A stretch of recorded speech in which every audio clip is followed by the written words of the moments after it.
오늘 본문 49장 10절 말씀을 제가 읽고 말씀을 보겠습니다. 이사야 49장 10절입니다. 그들이 줄이거나 목마르지 아니할 것이며 더위와 별이 그들을 상하지 아니하리니 이는 그들을 긍휼히 여기는 이가 이들을 이끌되 샘물 근원으로 인도할 것임이라. 아멘. 오늘 샘물 근원으로 인도할 것입니다.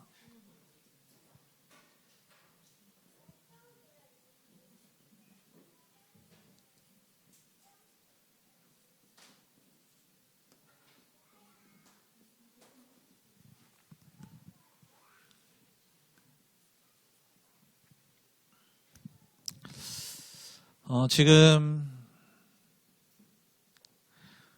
세상이 지금 현실이 너무나 정말 어렵습니다.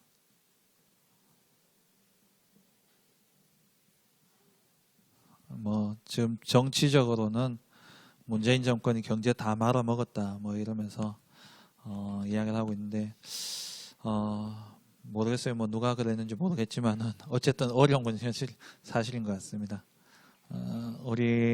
제가 사역하는 그 현장에서도 요식업을 하시는데 몇 번 메인 메뉴는 그대로인데 계속 좀 바꾸시더라고요. 그런데 이야기 들어보니까 잘 될 때는 하루에 100만 원씩 매출 찍고 이랬는데 요즘에는 거의 매일 한 30만 원씩 적자라 그러니까 한 달 지나면 거의 1000만 원씩 적자를 그걸 몇 달씩 이렇게 보셨다 그러더라고요. 그 정도로 그 자리가 사실 사람이 많이 지나다니고 그렇게 힘든 자리가 아닌데도 불구하고 그렇게 많이 힘들어하는 것들 보게 되어집니다. 지금 산업 현장도 그렇고 가정도 그렇고 교회도 그렇고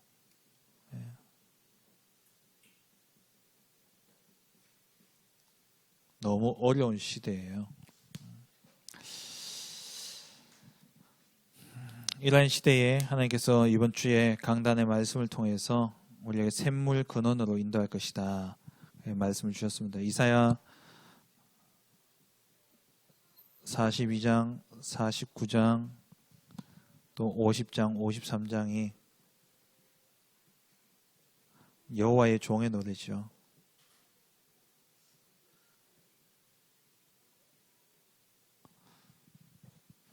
메시아 예언을 이야기하고 있는 겁니다. 그리스도에 대한 말씀이죠.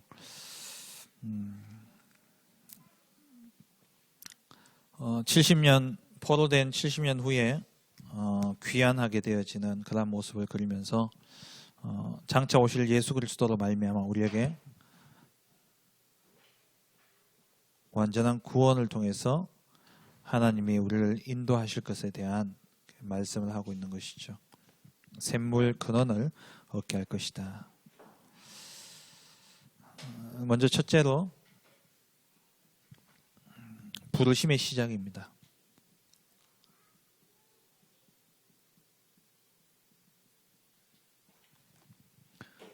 1절 말씀.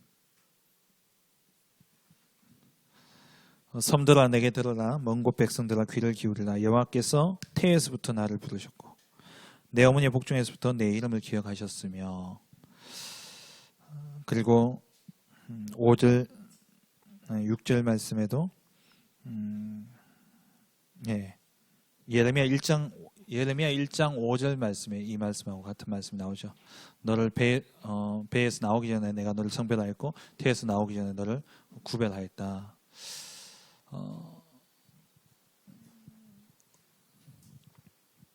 하나님이 우리를 먼저 선택하신 것입니다. 우리가 어떤 조건이나 자격을 갖추기 이전에 하나님께서 우리를 먼저 택하셨다라는 것이죠. 제가 참 은혜 받았던 성경 구절이 뭐냐니까 에베소서 1장 4절이었어요. 오늘 목사님도 본문에서 이야기하셨습니다만은 창세 전에 나를 부르셨다라는 거. 근데 이걸 말씀을 늘 읽던 말씀이었는데 어느 날 읽는데요. 창세 전에 나를 예정했다. 창세 전에 나를 부르셨다. 그때 제가 참 은혜를 받았던 게 그러면 하나님이 내가 육신을 가지기 전에 내가 나를 자녀로 부르셨다는 말이 아니냐. 그러면 내가 가지고 있는 모자람과 내가 뭐 잘하고 못하고 어떻게 됐든 내가 가지고 있는 이 조건은 하나님이 생각하지 않고 이미 부르신 것이구나. 그때부터요 제가 많이 자유하게 되었어요. 그전에는 그 열등감도 많았고 또 소심하고 그랬던 성격이었는데 뭘 이렇게 잘하는 게 없다라는 생각이 늘 있었어요. 저는 잘 못한다는 생각이 많아가지고 그래서 늘 이렇게 위축되어 있었는데 이 말씀을 제가 딱 묵상하면서요 거기서 자유를 얻게 됐어요. 그렇다. 하나님이 나를 창세전에 지명하셨다. 하나님이 나를 부르셨다라는 거. 그래서 그때부터 구원의 확신도 오게 되어지고 그때부터 정말 하나님이 나를 끝까지 책임져 주신다는 이 사실까지 제가 믿어지게 되어졌어요. 우리가 오늘 1절 말씀에 섬들아 내게 들으라 먼 곳 백성들아 귀를 기울이라 하나님이 저 섬들과 먼 백성들을 부르실 것을 말씀하시죠. 이게 선교적 메시지다라고 이야기하셨어요. 그럼 구원은 이 구원은 뭐냐니까 주인을 바꾸는 겁니다. 구원은 그리스도를 주인으로 모시는 것이죠. 12가지 인생의 문제 결국 창세기 3장 나 6장 물질 11장 성공 이게 주인 되어 있던 나의 삶이 그리스도가 나의 주인이 되어지는 것 이게 구원이죠. 이거 위해서 사도행전 13장 16장 19장에 우상 점술 또 무속 이란 문화 속에 살아가면서 결국 불신자 6가지 상태 속에 살아갈 수밖에 없는 이 인생의 주인 그 주인을 그리스도로 바꾸는 게 바로 구원이다 말씀하셨죠. 그래서 결국 자기가 주인 되어서 살아가게 되어지면 오게 된 영적인 문제를 결국 해결할 수가 없습니다. 그래서 아무리 착하다 하고 법 없이 산다 할지라도 착하고 법 없이 산다 할지라도 그 사람의 주인은 자기가 되어져 있기 때문에 그렇게 착하고 바르고 법 없이 살아도 살 것 같은 그 사람들이 결국에는 무너지고 이렇게 영적 문제 속에 빠지는 그 이유는 뭐냐? 주인이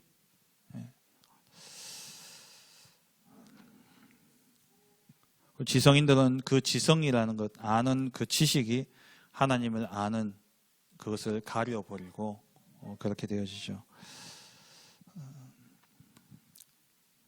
이런 가운데서 하나님이 우리를 부르셨는데 이 구원은 우리의 의지가 아닙니다. 하나님이 우리를 부르신 것이죠.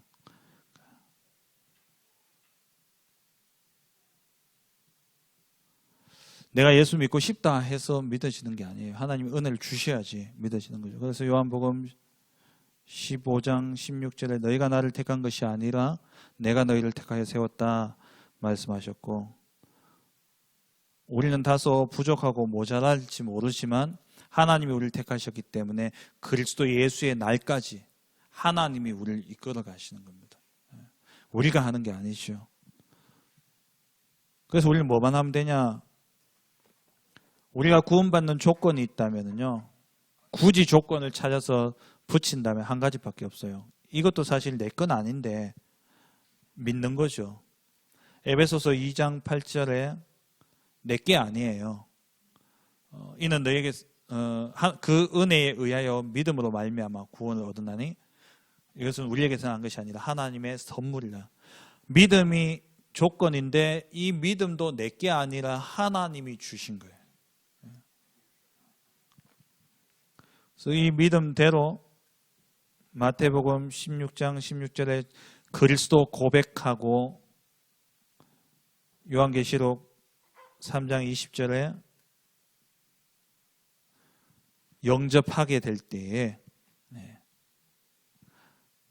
이때에 우리가 구원의 축복을 받게 되어지는 거죠. 구원은 하나님이 선택하시고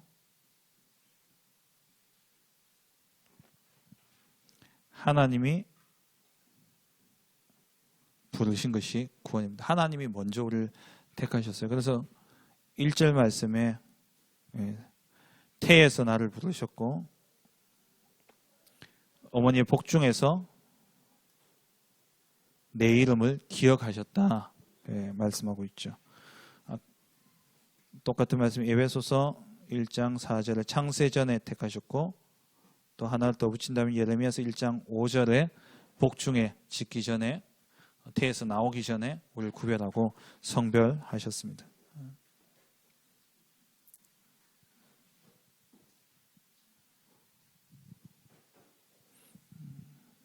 하나님이 선택하시고 하나님이 부르셨습니다. 이게 구원이에요. 하나님이 부르실 때는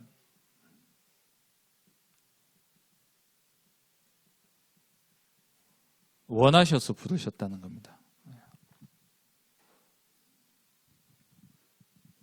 마가복음 3장 13절에 원하는 자들을 부르시니 나 온지라.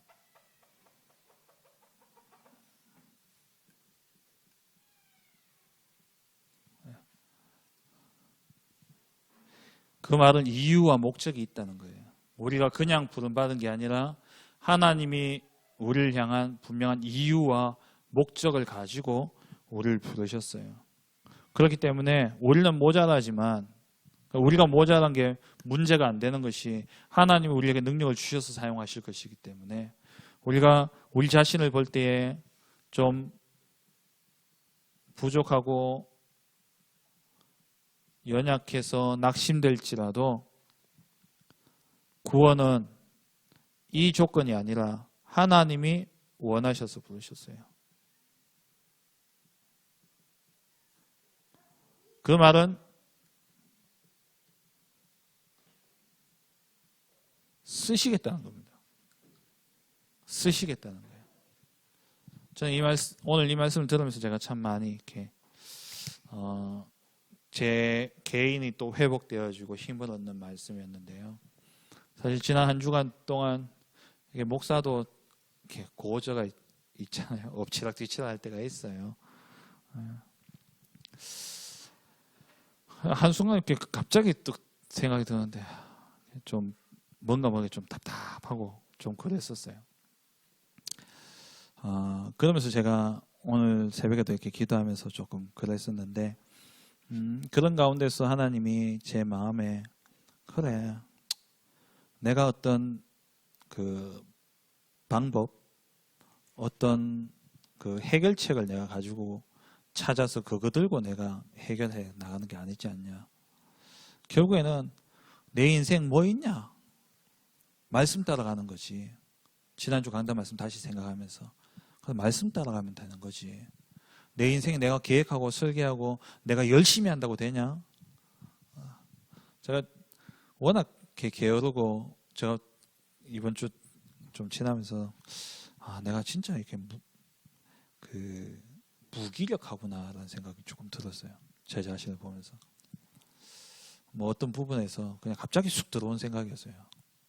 근데 그러면서 내가 이래서 되겠나. 그러니까 그런 생각 딱 들면 반대로 어떤 생각이 드냐면 으쌰으쌰 해야 될 것 같잖아요. 근데 으쌰으쌰 해야 될 것 같은데 으쌰으쌰 해야지라는 생각을 하는데 또 그게 무기력인 거예요. 생각은 하지만 안 되는 게 무기력이잖아요. 이게 완전히 영적 무기력이 저도 모르게 들어왔는데 그러면서 오늘 말씀을 새벽에 기도하면서 그래 결국 하나님이 나를 부르셨고 하나님이 나를 말씀을 주실 거고 그 말씀 속에 답이 있지 않겠냐. 그래서 또 강단 놓고 기도했죠. 하나님 오늘 강단을 통해서 답을. 제게는 이게 오늘 답이었어요. 무기력하고 또 무능하고 또 게으르고 하나님 모르셨냐. 아셨다는 거죠. 그런 나를 아시고서도 원하셔서 부르셨어요. 그 말은 하나님이 쓰시겠다는 거예요. 제가 그 창세기 3장을 이렇게 쭉 묵상을 하면서 몇 번 말씀드렸습니다만 제가 은혜 받았던 게 또 뭐였냐니까 하나님이 아담과 하와를 그러니까 옷 입힌 채로 창조하셨냐? 그들의 속살을 하나님이 안 보셨냐? 다 보시고 만드셨다는 거예요. 만드실 때 다 보고 만드는데 아담과 하와는 선악과 먹은 순간 벌거벗었음을 보고 부끄러워 숨은 거예요. 하나님은 다 봤는데 내 무기력, 내 연약함, 내 모자람 알고 하나님이 부르셨다는 거예요. 하나님 앞에서. 그래서 우리는요 은혜만 구하면 되고 말씀만 붙잡으면 되는 것이죠. 이 사실을 알면은 절대 흔들릴 수 없습니다. 요한복음 10장 28절 29절 이번 주 이 말씀을 좀 깊이 묵상 한번 해보시기 바랍니다. 내가 그들에게 영생을 주노니 영원히 멸망하지 아니할 것이요 영원히 멸망하지 않습니다. 그들을 내 손에서 빼앗을 자가 없느니라. 그들을 주신 내 아버지는 만물보다 크시며 아무도 아버지 손에서 빼앗을 수 없느니라. 아무도 하나님 손에서 빼앗을 수 없습니다. 그게 납니다. 그게 우리예요. 빼앗기지 않는 하나님의 소유.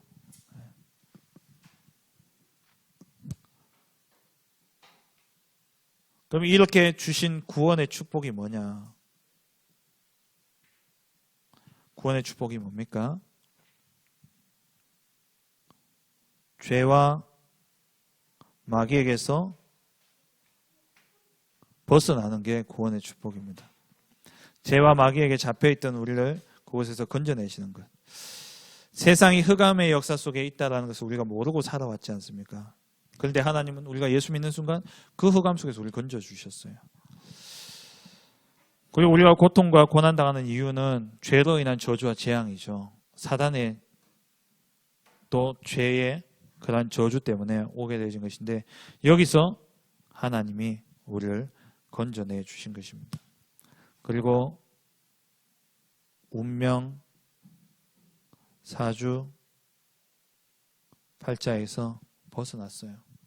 자꾸 과거 생각해가지고 그래 나는 뭘 해도 안 되는 사람이야. 그런 생각하지 마세요.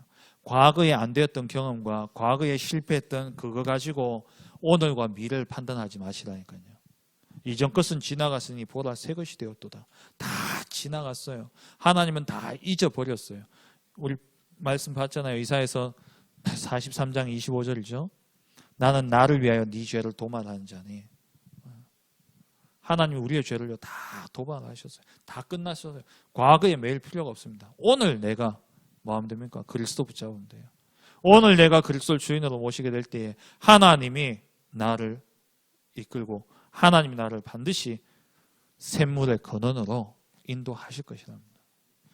나도 모르게요. 구원받고 다 빠져나왔는데도 불구하고 우리의 생각이 자꾸 과거에 매여서 운명 사주팔자를 내가 내 스스로 만들어내고 있어요.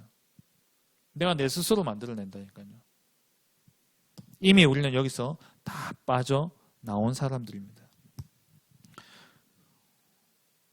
그래서 우리가 이 그리스도를 영접할 때에 어떤 축복이 임합니까? 운명이 바뀌고요.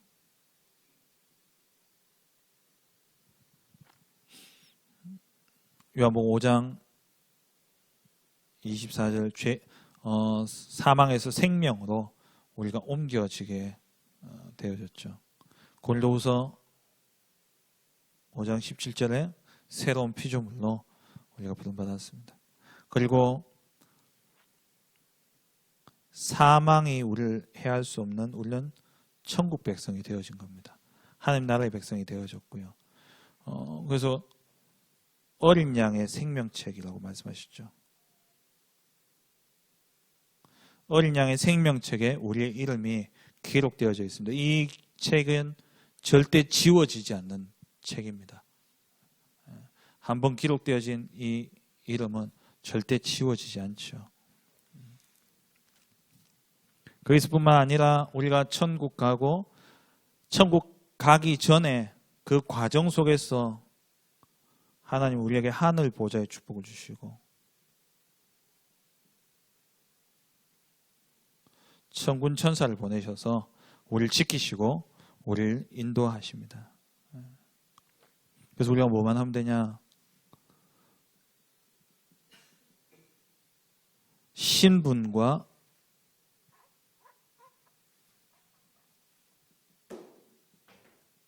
권세를 누리면 되죠.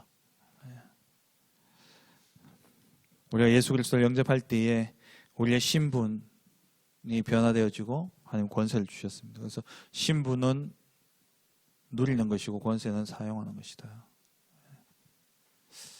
우리가 하나님의 나라를 누린다. 오늘 렘넌트 예배 때 하나님 나라에 대해서 우리가 렘넌트라고 좀 나눴는데요. 하나님의 나라는 예수님이 이 땅에 초림하심으로써 이루어졌어요.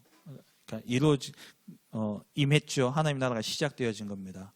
이렇게 시작되어진 하나님의 나라가 완성은 언제 되어지냐? 예수님이 재림주로 오실 때 완성되어져요. 그러면은 우리가 초림과 재림 사이를 살아가는 우리들은 뭘 해야 되냐? 하나님 나라의 일을 해야 되는 거예요. 그 하나님 나라의 일은 하나님의 나라가 확장되어지고 하나님의 나라가 완성되어질 수 있도록 그 일을 하는데, 하나님의 나라가 완성되어지고 확장되어지는 그 일은 뭐냐? 하나님 나라를 누리는 것이고 하나님 나라의 권세를 사용하는 것이다. 오늘 우리 렘넌트라고 같이 나눴는데요. 그래서 제가 렘넌트에게 미션을 준 게 뭐냐? 엉덩이 붙일 때마다 하나님 이곳의 역사는 흑암스럽게 꺾여지게 하시고, 하나님 이곳에 하나님의 나라가 임하게 하시고, 이곳에 정말 생명 얻을 자들이 돌아오게 해 주옵소서. 그게 하나님 나라의 일을 하는 거다. 그게 하나님 나라를 누리는 거다. 말씀을 드렸거든요. 마찬가지로 신분과 권세. 이번 한 주간 동안 엉덩이를 붙이던 곳마다 이곳의 역사는 흑암세력이 완전히 꺾여지게 하시고 하나님의 나라가 임하여 주시고 하늘 보좌의 축복이 임하게 하셔서 정말 이곳에 전도의 역사가 일어날 수 있도록 그렇게 기도하시기 바랍니다. 두 번째, 부르심의 시작. 그리고 두 번째는 인도자 되시는 그리스도.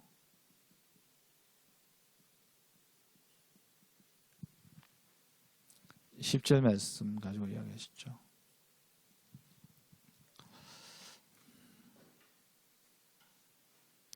구원 받았습니다. 하나님 우리를 부르셔서 구원 받았어요. 그러면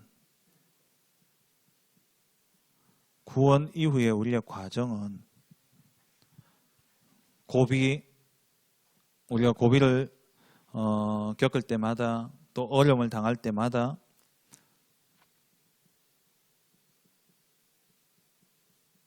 그리스도 이름 부를 때에 하나님이 우리를 그곳에서 구원하시죠. 그래서 우리가 문제 해결이 아니라 문제를 넘어설 수 있는, 장애물을 넘어설 수 있는 힘을 우리에게 늘 주시겠다라는 겁니다. 모든 11절에 모든 산을 길로 삼고 대로를 돋운다 말씀하셨죠. 그리고 빠졌습니다만은 우리가 광야 같은 세상을 가는 속에서도 하나님은 풍성하게 채우실 것을 말씀하셨어요. 길에서 먹겠고 산에서 헐벗은 산에서 풀밭이 있게 하겠다. 하나님 우리를 인도하시는데 어떻게 하시냐? 우리가 절대 헐벗지 않고 우리가 배고프지 않고 하나님께서 일용할 양식으로 우리가 가는 모든 길을 하나님께서 완벽하게 책임져 주시겠다라고 말씀을 주셨죠. 10가지 재앙이 내리는 그 가운데서도 하나님은 고센 땅은 구별해서 그 애굽에 일어났던 재앙이요, 7번째 재앙부터는 그 고센 땅에 그 재앙이 내리지 않았죠. 이스라엘과 구별되어져 있었어요. 하나님 보호하신 것이죠. 아무리 어렵다 힘들다 해도 안디옥 교회는 하나님이 보호하시고 결국 그 교회가 본교회 예루살렘 교회를 도울 정도로 그렇게 기근이 든 그런 시대에도 하나님이 그들을 보호해 하셨습니다. 그 말은 뭐냐? 지금도 하나님은 그렇게 하실 수 있다는 거예요. 내가 아무리 어렵고 힘들고 할지라도 지금 하나님이 역사하신다면 고센 땅을 보호하셨던 그 하나님이, 그리고 안디옥 교회를 보호하셨던 그 하나님이 오늘 저와 우리 교회를 하나님 보호하시거든요. 아무리 안 된다 해도 되는 데는 돼요. 맞죠? 아무리 못 사는 나라도요, 그 나라 제일 부자는 저보다도 훨 부자예요. 어느 나라든 부자는요, 최고 부자는요 비슷해요. 못 산다고 부의 수준이 저 미치냐? 아니라니까요. 최고 부자는요 비슷해요. 그 정도 돈 많아요. 필리핀의 갑부들 어마어마합니다. 그 말은 뭐냐니까 다 안 된다고 다 안 되는 게 아니라니까요. 그 뭐냐, 불신자도 그런데 하나님 우리를 보호하시겠습니까? 하나님 역사하시면요. 그래서 아무 염려할, 근심할 이유가 없다라는 거죠. 하나님이 우리를 풍성한 대로 반드시 인도하실 것입니다.